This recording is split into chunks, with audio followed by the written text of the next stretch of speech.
Anggota DPR RI curiga dengan tuntutan mati anak buah kapal alias ABK yang diberikan jaksa penuntut umum alias JPU dalam kasus narkoba 1,9 ton. Kritik itu disampaikan anggota DPR RI Komisi 3 dalam rapat dengar pendapat umum atau RDPU dengan keluarga terdakwa narkoba 1,9 ton Fandi Ramadan. Diketahui Fandi mengaku tidak tahu menahu soal muatan kapal yang ternyata berisi narkoba seberat 1,9 ton. Pasalnya, Fandi baru bekerja pertama kali di kapal Sea Dragon sebagai ABK di hari penangkapan. Fandi bahkan sempat mengeluarkan uang 2,5 juta rupiah agar bisa menjadi ABK di kapal tersebut. Naas bersama dengan 3 warga negara Indonesia lainnya dan 2 warga negara Thailand, Fandi ditangkap saat operasi gabungan yang dilakukan Badan Narkotika Nasional alias BNN, Bea Cukai, dan TNI Angkatan Laut.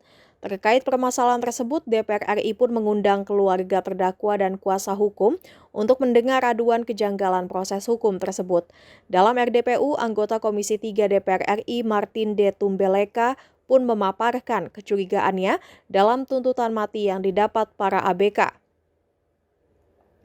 Dalam RDPU, anggota Komisi 3 DPR RI Martin D. Tumbelaka memaparkan kecurigaannya dalam tuntutan mati yang didapat para ABK. Politisi dari Partai Gerindra itu heran kenapa JPU langsung memberikan tuntutan mati, sementara otak dari distribusi narkoba 1,9 ton masih buron. Tuntutan mati ini, kata Martin, justru bisa memutus mata rantai untuk mengungkap bandar dari narkoba 1,9 ton yang masuk ke perairan Indonesia. Bahkan Martin pun dengan lantang mengaku curiga dengan jaksa yang jangan-jangan merupakan bagian dari gembong narkoba. Sebab kata Martin, hingga saat ini otak dan pengendali narkoba 1,9 ton itu belum ditangkap. Padahal apabila para terdakwa saat ini dibiarkan hidup, mereka bisa menjadi saksi kunci dari gembong narkoba jaringan internasional. Oleh karena itu, Martin menilai DPR RI juga perlu memanggil jaksa terkait yang menjatuhkan tuntutan mati terhadap para terdakwa. Sementara itu, Kejaksaan sendiri sebelumnya menampik bahwa tuntutan mati yang diterima oleh para ABK tidak adil. Kejaksaan Tinggi atau Kejati Kepulauan Riau menegaskan penanganan perkara dugaan tindak pidana narkotika jenis sabu seberat 1,9 ton atau hampir 2 ton di Pengadilan Negeri Batam sudah dilakukan berdasarkan fakta hukum dan alat bukti yang sah. Penegasan itu disampaikan Asisten Tindak Pidana Umum alias Aspidum Kejati Kepri, Toto Rudianto, dalam keterangan resminya menanggapi beredarnya narasi di media sosial mengenai perkara dugaan tindak pidana narkotika yang menjerat terdakwa Fandi Ramadan. Klarifikasi ini sekaligus disampaikan sebagai bentuk keterbukaan informasi publik, sekaligus meluruskan informasi yang berkembang di masyarakat. Menurut Toto, proses penyidikan, penuntutan hingga persidangan telah dilaksanakan sesuai ketentuan Undang-Undang Nomor 35 Tahun 2009 tentang narkotika serta Kitab Undang-Undang Hukum Acara Pidana atau KUHAP. Pak Martin Tumbaleka, tadi Pak Gus Palah ya, PDIP Perjuangan, Pak Martin Tumbaleka dari Gerindra. Terima kasih pimpinan, rekan-rekan Komisi 3 yang kami hormati. Kuasa hukum Pak Hotman, juga kuasa hukum dari tim di Lombok, juga Batam, serta jajaran semua yang hadir, Bapak Ibu sekalian yang kami hormati.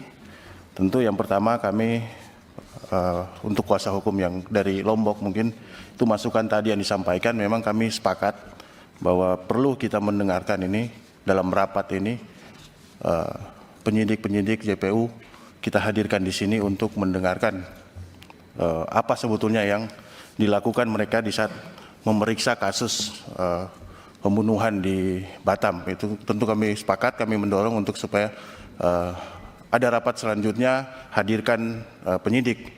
Dan untuk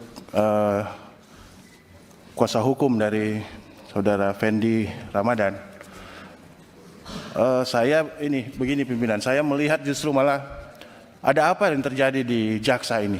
Ada sesuatu yang perlu kita gali dari jaksa ini, kok tiba-tiba menuntut hukuman mati kepada ABK tanpa memikirkan unsur-unsur yang justru menjadi pertimbangan sebetulnya. Karena dalam catatan saya ini, saudara Fandi ini dia bukan pengendali, dia bukan juga inisiator, tidak memiliki otoritas.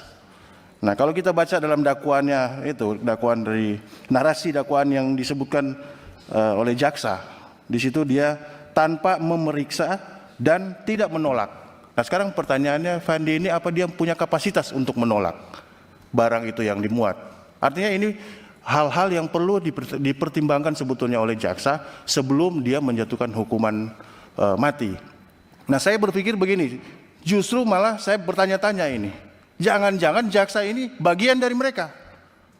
Karena tuntutan mati yang dituntut oleh jaksa ini, itu kita kita artikan bahwa ini memutus mata rantainya dengan dia tuntut mati.